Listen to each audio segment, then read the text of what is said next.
आज तक क्यों नहीं सुलझ पाया लाल बहादुर शास्त्री जी के मौत का रहस्य। ताशकंद के होटल में क्या हुआ था? शास्त्री जी का पोस्टमार्टम क्यों नहीं हुआ? क्या शास्त्री जी को पॉइजन दिया गया था क्योंकि मृत्यु के बाद उनका शरीर नीला पड़ गया था? भारत के प्राइम मिनिस्टर एक दूसरे देश जाते हैं पाकिस्तान से सुलह करने और अगले ही कुछ ही घंटों में उनकी डेथ हो जाती है और इसकी कोई इंक्वायरी नहीं होती। यह है कहानी लाल बहादुर शास्त्री जी के मिस्टीरियस डेथ की। The government didn't consider any inquiry to be necessary. Indira ji को जब शास्त्री जी के डेथ के बारे में पूछा गया तब उनका जवाब कुछ इस कदर था कि शास्त्री जी के सारे रिकॉर्ड्स ये कहते हैं कि शास्त्री जी की डेथ एक नेचुरल डेथ थी, हार्ट अटैक से हुई थी, लेकिन मैक्सिमम फैक्ट्स ऐसे हैं कि मर्डर की पॉसिबिलिटी की ओर इशारा करते हैं। 9 जून 1964 में शास्त्री जी भारत के दूसरे प्रधानमंत्री बने। एक ऐसा समय जहां भारत को उनकी सबसे ज्यादा जरूरत थी। देश को व्हाइट रिवॉल्यूशन देने वाले तथा देश को ग्रीन रिवॉल्यूशन देने वाले भारत के प्रधानमंत्री लाल बहादुर शास्त्री जी। 1965 में जब पाकिस्तान ने भारत पर अटैक किया तब उन्हें मुंह तोड़ जवाब देने वाले शास्त्री जी ही थे। नेहरू जी के कंपेयर में कई अच्छे डिसीजन लेने वाले प्रधानमंत्री बन गए थे। 1965 के वॉर में भारत की सेना लाहौर तक पहुंची थी। इससे पहले चीजें और सीरियस हो जाए, यूएन ने दोनों देशों को सीज फायर करने को कहा और ये टाइम कोल्ड वॉर का था, जहां रशिया और अमेरिका दोनों देश पूरे दुनिया में अपने इन्फ्लुएंस बढ़ाने की कोशिश में लगे थे। रशिया भी दुनिया में शांति लाने का काम कर सकती है। ये प्रूव करने के लिए भारत के लाल बहादुर शास्त्री जी और पाकिस्तान के आयुब खान दोनों को ताशकंद में बुलाया और ताशकंद में इंडिया और पाकिस्तान दोनों देशों में एक अकॉर्ड साइन हुआ और ये अकॉर्ड साइन करते ही कुछ ही घंटों में उनकी डेथ हो गई और रीज़न बताया गया हार्ट अटैक। इतना बड़ा लीडर एक दूसरे देश में अपने आर्क राइवल के साथ एक पीस अकॉर्ड साइन करता है और इमीडिएटली उनकी डेथ हो जाती है और इसके ऊपर कोई भी इंक्वायरी नहीं होती। ऐसा क्यों?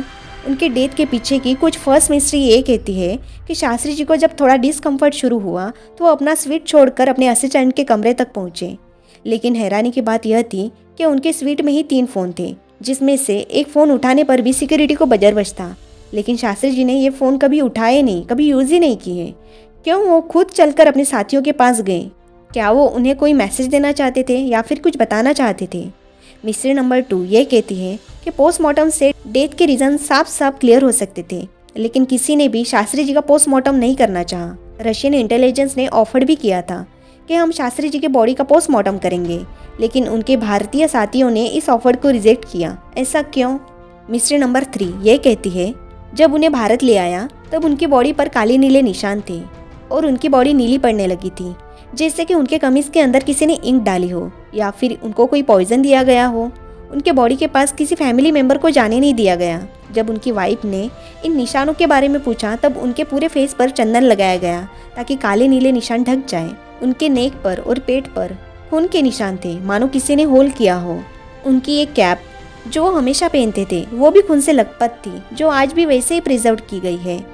मिस्ट्री नंबर 4 ये कहती है कि उनके डेथ के 1 साल बाद ब्लिट्स नाम के टैबलॉइड ने उनका एक लास्ट लेटर प्रिंट किया जिसमें पाकिस्तान के साथ पीस की बातें की गई।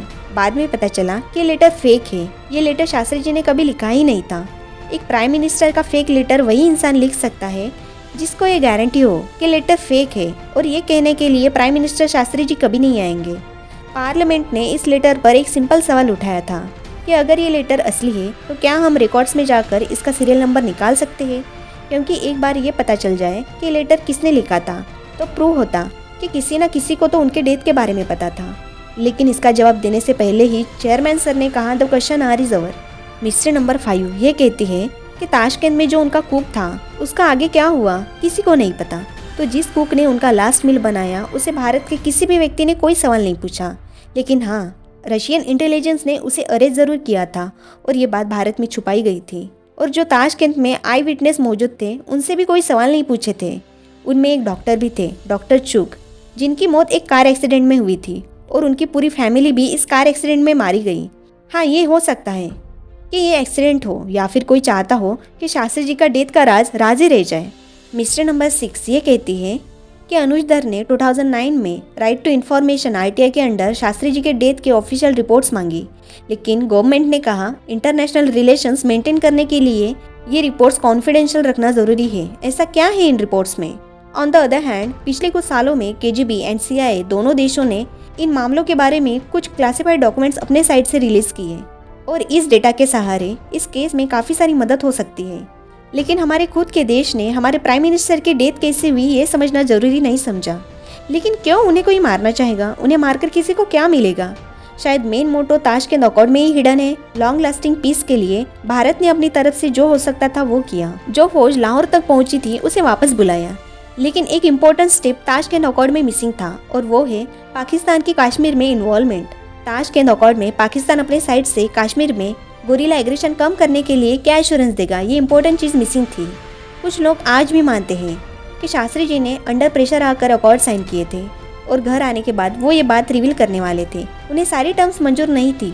शास्त्री जी एक फाइटर थे और वो ऐसी कोई डील साइन नहीं करते जिससे भारत को फ़ायदा न हो, एक ऐसी डील जो भारत के भले के लिए न हो।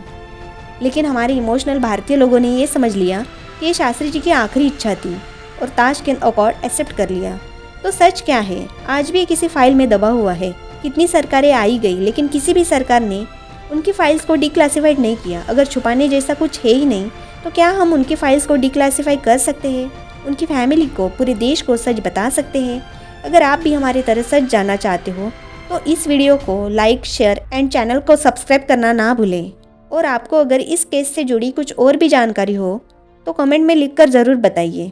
Thank you.